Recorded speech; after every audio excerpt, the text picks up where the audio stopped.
Audio Jungle.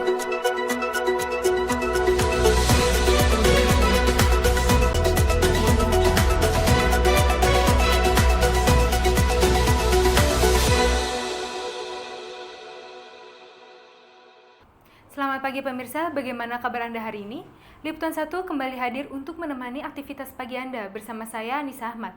Sejumlah informasi teraktual dan terpercaya telah disiapkan untuk Anda.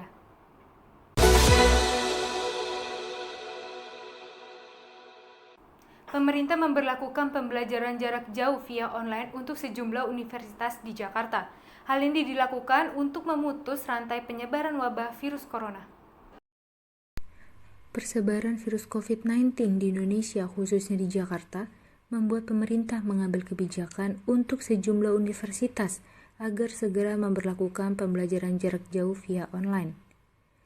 Pelaksanaan kuliah online ini sudah berlangsung kurang lebih 1 bulan sejak lonjakan kasus virus corona. Lalu apa pendapat serta keluh kesah mahasiswa selama kuliah online ini berlangsung? Nama saya Reskia, asal kampus Universitas Trisakti.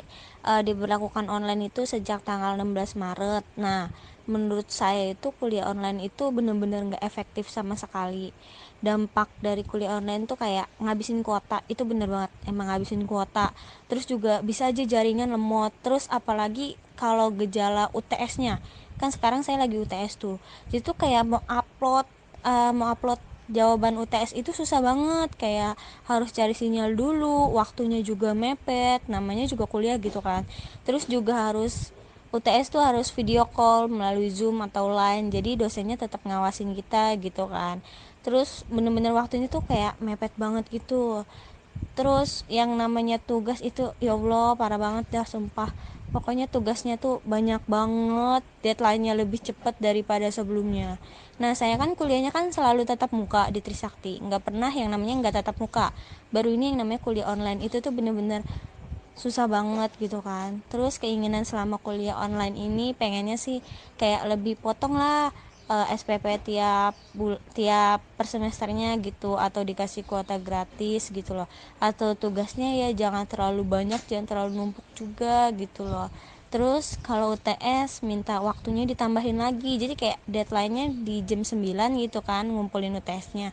Kalau bisa lewatin lah jam 9:20 gitu. Jadi masalah-masalah untuk upload tugas tuh selesai gitu, jangan terlalu ribet gitu.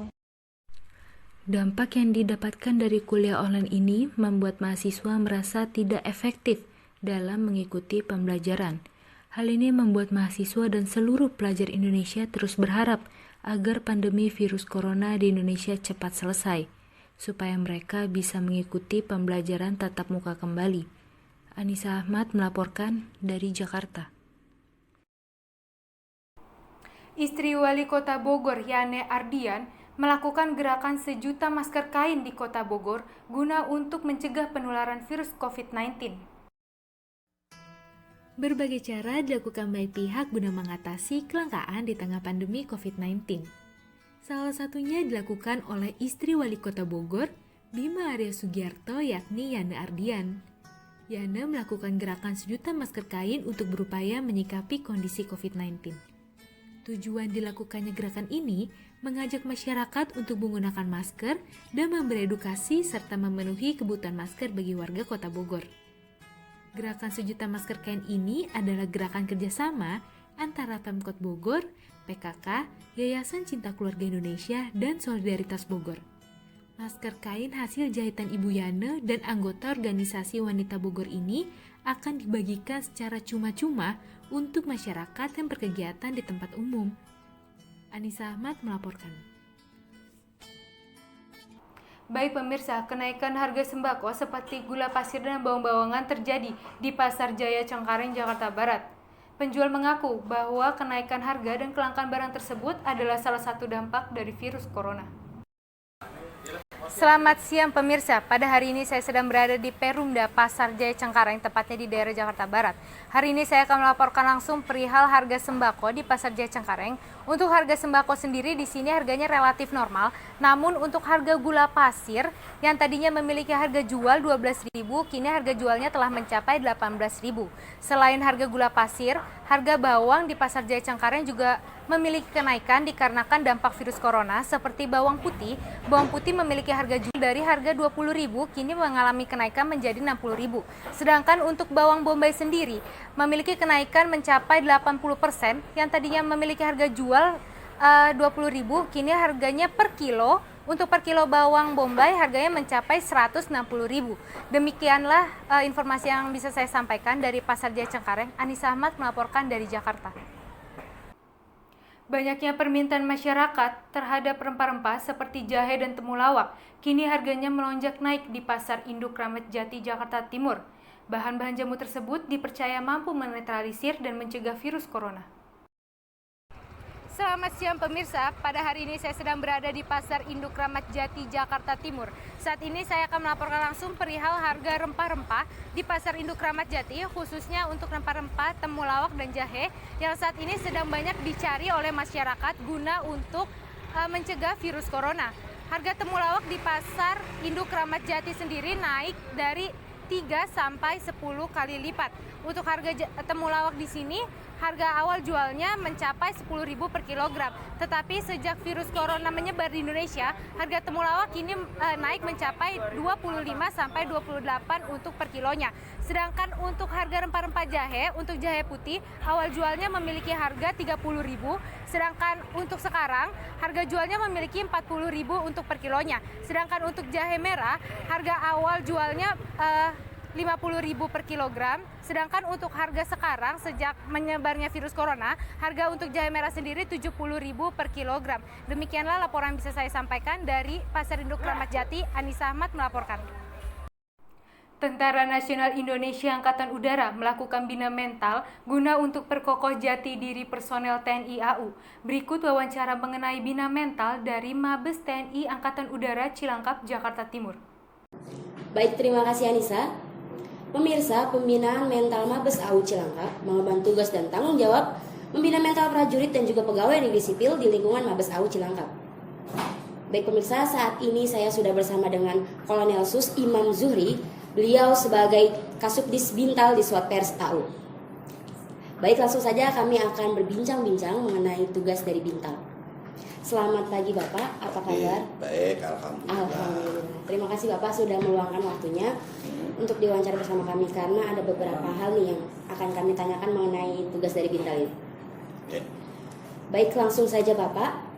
Mohon dijelaskan secara singkat mengenai tugas pokok dari Bintal Mabes AU ini. Ya, ini Vicky. Bintal itu bagian dari 3 pembinaan. Karena prajurit itu terdiri dari fisik, intelektual, dan mental. Dan kami adalah salah satu yang membina mental. Tujuannya bahwasanya kita itu membentuk ketahanan mental secara komprehensif kepada personil TNI melalui pembinaan rohani, pembinaan mental ideologi, pembinaan mental tradisi kejuangan, dan pembinaan mental psikologi. Yang mana ini terangkum dalam satu tugas, yaitu menyelenggarakan pembinaan mental ini bagi prajurit, bagi PNS, ASN, dan keluarganya, yaitu dalam rangka pembinaan kemampuan untuk mendukung pembinaan kemampuan dan kekuatan TNI. Jadi tadi 4 komponen tadi, kalau Bintal rohani itu adalah meningkatkan keimanan ketakwaan karena kita sebagai insan hamba Tuhan Yang Maha Esa. Dan yang kedua yaitu kita pembinaan mental ideologi karena kita sebagai insan warga negara yang kita bina agar menjadi nasionalis.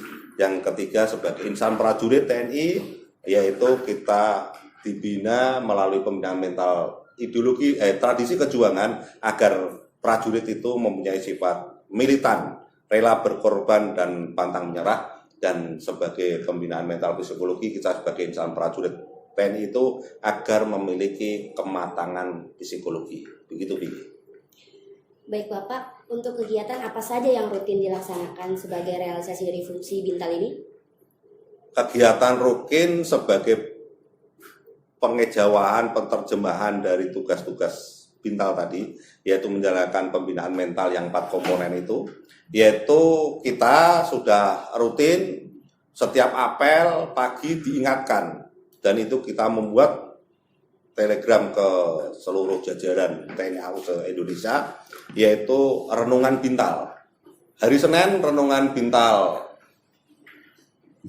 tradisi kejuangan, hari Selasa pembinaan mental ideologi, hari Rabu pembacaan renungan Bintal, hari Jumat pembacaan renungan Bintal. Dan juga kita juga ada kegiatan peribadatan masing-masing. Yang jelas kami juga sudah rutin bahwasanya hari Rabu minggu pertama dan hari Rabu minggu ketiga habis apel pagi itu yang Islam sholat duha bersama, dilanjutkan dengan siraman rohani, kultum ataupun juga yang lainnya. Sedangkan kalau yang Kristen, Protestan, Hindu, Buddha, dan Konghucu juga di jam yang sama melakukan kegiatan sesuai dengan tempat ibadahnya. Selanjutnya juga sebenarnya rutin itu pengurusan perizinan khususnya yang mau nikah cerai. Dan juga perizinan yang mau ibadah, misalnya umroh, yang Islam, yang Protestan, Katolik, ziarah rohani ke Yerusalem, yang Buddha ke Sungai Gangga, India. Kemudian juga kita juga membuat buletin dan menerbitkan itu yang secara tertulis yang tiap Jumat, yaitu ada renungan Bintal, renungan mimbar Jumat rohani Islam. Tapi kalau yang rohani agama yang lain, Islam mengeluarkan buletin An-Nahl, yang Katolik Rafael buletinnya, yang Protestan buletinnya Merpati, yang Hindu buletinnya Triloka. Demikian juga kita mengada setiap tahun Pabintal itu agar tidak kering, maka kita juga ada pembekalan Pabintal setiap tahun. Juga ada Sarasean Bintal ideologi tradisi kejuangan, juga kita ada sambil ke bawah kita ngadakan safari Bintal ke lalut-lalut ke satuan-satuan, dan juga kita untuk melihat itu secara Islam setiap tahun ganjil kita ngadakan MTQ, MHQ, MFQ. Sedangkan di tahun genap kita ngadakan Pesparani, dan kita juga ngadakan ceramah deradikalisasi itu sebagai penjawatan Bintal ideologi. Itu Vicky. Baik Bapak, dalam rangka meningkatkan kualitas mental prajurit dan juga pegawai negeri sipil di lingkungan Mabes AU, program apa yang jadi prioritas dari Bintal ini? Prioritas, yaitu kita prioritasnya meningkatkan keimanan dan ketakwaan kepada Tuhan Yang Maha Esa. Yang kedua yaitu yang jelas meningkatkan profesionalisme personil TNI AU melalui pembinaan-pembinaan yang lain secara komprehensif tadi. Dan yang selanjutnya juga pencegahan radikalisme. Karena kita tahu bahwasanya dengan pencegahan radikalisme ini kita arahkan, kembalikan menjadi sifat militansi, kita itu rela berkorban dan pantang menyerah, dan kita berjiwa nasionalis. Baik, untuk kegiatan dari Bintal ini, apakah ada kegiatan yang bersifat keluar atau melibatkan masyarakat umum? Ada. Yang jelas, kita juga ada peringatan Hari Besar Keagamaan. Agama apa saja ada. Dan ini juga melibatkan, mengajak masyarakat sekitar satuan, sekitar komplek tempat hunian warga TNI AU. Demikian juga Itu kalau yang Islam di HBI, yang Protestan, yang Katolik di gereja, itu juga melibatkan masyarakat sekitarnya juga bisa menggunakan tempat ibadah kita. Demikian juga ada pembinaan pelayanan dan juga penyelenggaraan perjalanan ibadah umroh dan haji. Misalnya haji di kita ada timlan. Itu kadang juga masyarakat sekitar komplek juga ikut karena merasa sudah menyatu dengan kita prajurit maupun keluarga TNI. Kemudian yang terakhir dari kami nih Bapak, apa harapan Bapak terkait tantangan dari tugas Bintal ini ke depan? Tantangan kaitan yang jelas ikhlas. Ikhlas, karena sekarang kita tidak bisa lepas dari itu. Kegiatan lihat itu, tapi sebetulnya kita berharap semuanya itu ikhlas. Tidak hanya kami, semuanya. Kalau semua sudah ikhlas itu enak. Harapannya. Baik, terima kasih banyak Bapak atas bincang-bincangnya dan juga terima kasih banyak sudah meluangkan waktu untuk wawancara bersama kami. Semoga Bintal Mabes AU ini dapat melaksanakan tugas membantu pimpinan dalam meningkatkan kualitas mental prajurit dan juga pegawai negeri sipil di lingkungan Mabes AU ini. Terima kasih. Terima kasih Pak. Demikianlah bincang-bincang kami. Silakan kembali ke studio, Anissa.